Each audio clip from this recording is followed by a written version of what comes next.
In the field of cybersecurity, penetration testing or pen test is a crucial practice designed to identify and mitigate security vulnerabilities which are present within the organization network, system or web applications.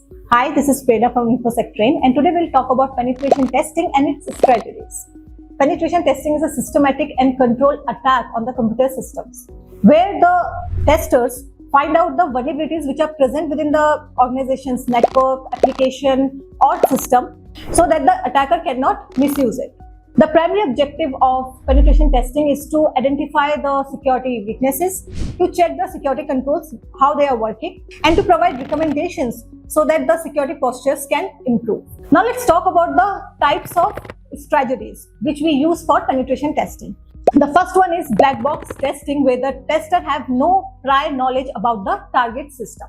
The second one is white box testing, where the tester have the full knowledge about the target system.